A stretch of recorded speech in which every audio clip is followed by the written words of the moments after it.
Henry Ford, as you may know, failed twice before he started the Ford Motor Company in 1903. I mean, the test isn't whether you get the greatest business idea in the world the first time out. The test is whether you keep learning as you go along what your strengths are and what you can do for your customers, what you can bring especially to the party.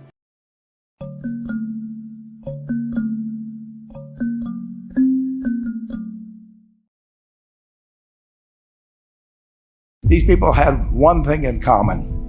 They knew they had it in themselves. They knew they could be something beyond where they were. They were willing to put their time, their energies to better themselves. What you really could do with more skills, it's just remarkable. So I would like to just tell you a couple of short stories, and we'll draw maybe a couple of lessons from them. I would like to tell you of two women that each sold a business to Berkshire Hathaway, to me actually, for many, many, many millions of dollars. Both of them started with $2,500. By a coincidence, it was the exact same amount. It was everything they had in the world. And one of them was a woman who landed in Seattle in 1917, couldn't speak a word of English, had a tag around her neck. The tag said Fort Dodge, Iowa. The Red Cross got her to Fort Dodge, where she was reunited with her husband who had come to the country a couple of years earlier. And she lived in Fort Dodge for 2 years. And as she put it, she felt like a dummy. She couldn't pick up the language. She couldn't learn a word. And so she and her husband decided to move to Omaha. So they came to Omaha in 1919. And there she found a small colony of Russian Jews, so she started feeling more at home. And then as her oldest daughter went to school, she would come home, this daughter, Frances, and she would teach her mother the words she'd learned in school that day. And this woman, Rose Blumpkin, spent 20 years saving money, bringing first her siblings over, her mother and father, $50 at a time. She sold used clothing to do it. She had 4 children during this period. And by 1937, after 20 years, she'd saved $2,500. She went to Chicago and she bought what she could of furniture. Her dream had always been to open a furniture store. And this woman who had never gone to school one day in her life, with $2,500, but with the same spirit that the people in this room had about having a dream and working to accomplish that dream, she built a business which she sold to me in 1983 for $60 million approximately, and which did $1.5 billion worth of business last year. The 4th generation is working in that business. This woman, Rose Blumpkin, she worked for me until she was 103. And then she retired and she died the next year, which is a lesson to all of Berkshire's managers that premature retirement, you can't tell what's going to happen. But Mrs. B, with her $2,500, one further fact about her, she could not read or write. And she went into a furniture business, and she didn't bring anything unique in furniture, but she brought a determination to succeed. She knew she could outwork anyone else. She knew she cared about her customers. She worked at very low gross margins, but she built this incredible business. And I saw one other woman who did a similar thing with $2,500. I paid her hundreds of millions of dollars for her business. So I decided to go to the source and get these people before, I don't want you guys coming around to me asking me hundreds of millions of dollars. I'd like to join in with you much earlier. So I've followed this group. And today I'd like to tell you about one other small business person. This person, I went to buy his business from him, and he turned me down, which was very wise. But this was a fellow who was born about 8 years before I was. He was born in 1922. We'll call him Jack, lived in the Midwest. He was a pretty good athlete, didn't like school much, And I'm going to tell you one thing early in the story. Maybe you can figure out who the guy was. The company he built hires more college graduates each year than any other company in the United States. And this fellow, who was destined for this but did not know it, Jack, went to college for a year and then dropped out. He really wasn't that interested in school. And the year he dropped out was 1941. And when the United States became under attack, he went down to the Army Air Force recruiting station, volunteered, and they turned him down because he had hay fever. So he went over to the Navy and again volunteered, and they took him. They put him on an aircraft carrier. He flew small flight airplanes during World War II, got 2 distinguished flying crosses from the Navy, and then he came back to the Midwest. So now we've got a young guy. Probably by this time he would be 23 or 24 years old. And the interesting thing is, he got back to the Midwest, and he actually kind of went from one job to another for a short period of, or not such a short period of time.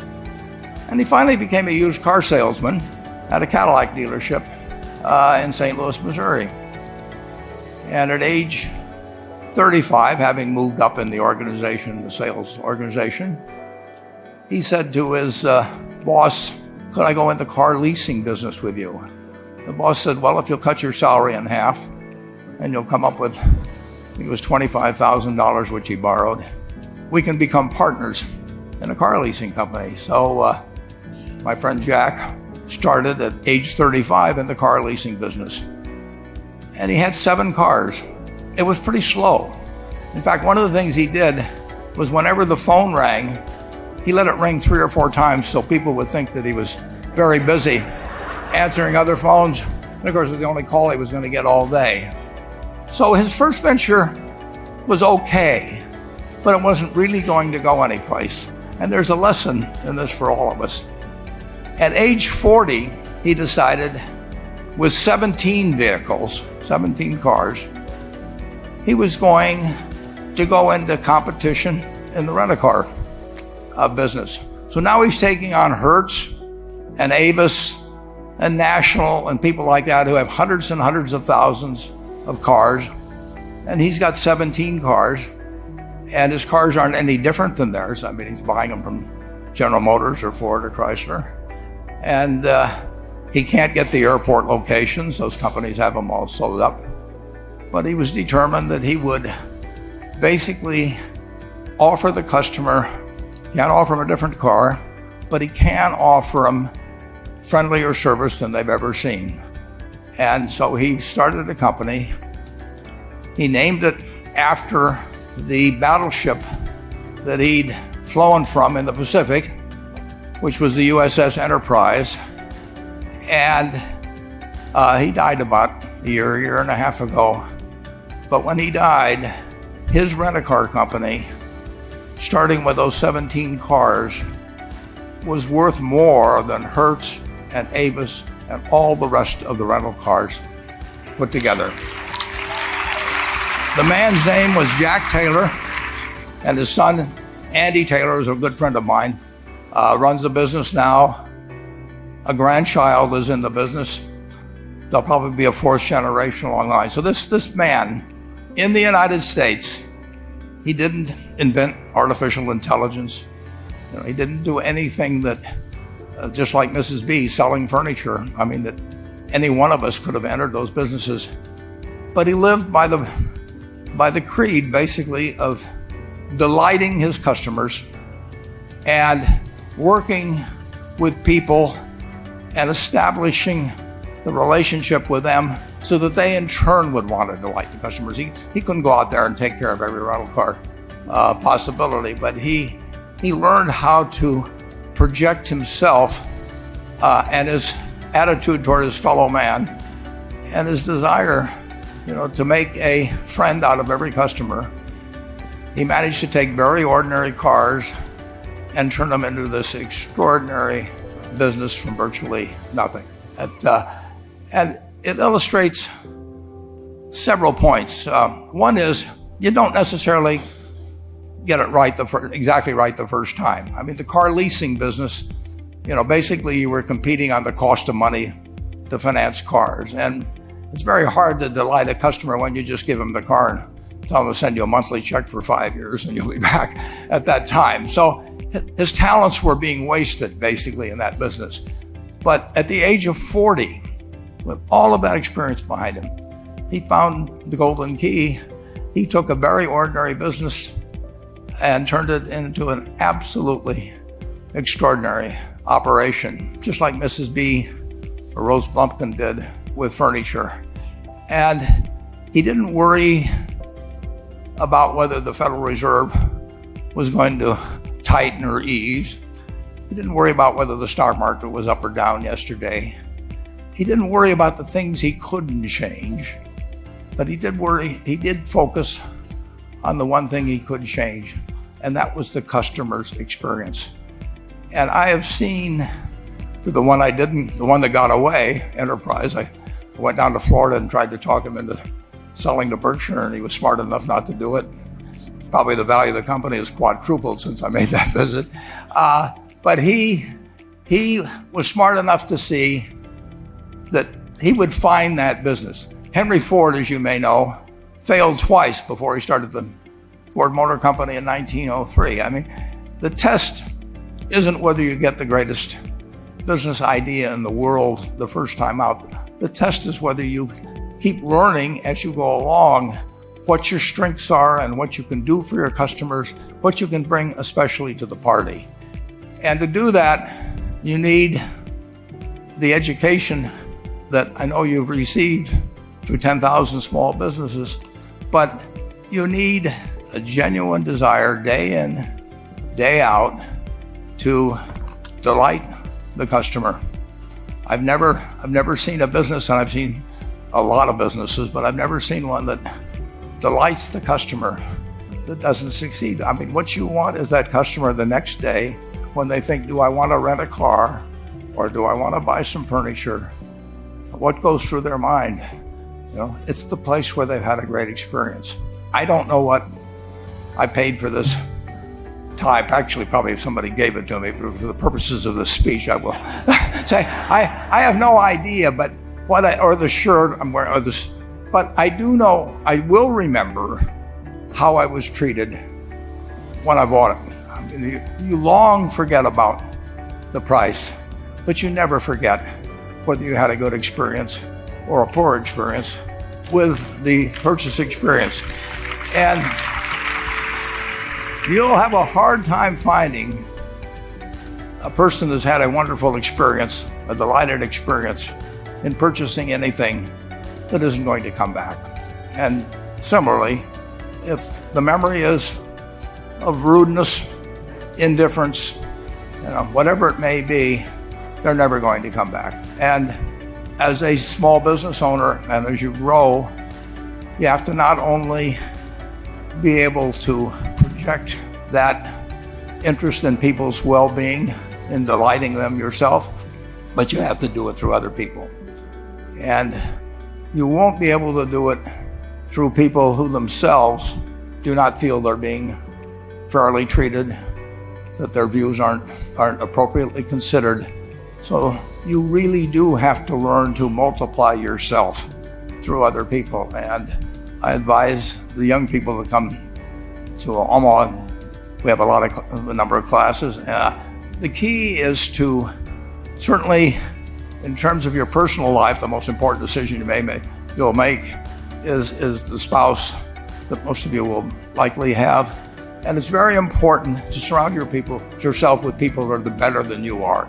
You are going to move in the direction of the people you associate with. So you constantly, I've been enormously lucky in that respect. I mean, I've just had teachers and friends and a spouse that really was a better person than I was. And I had enough sense to learn from these people that life went better if you behaved better yourself. It took a while.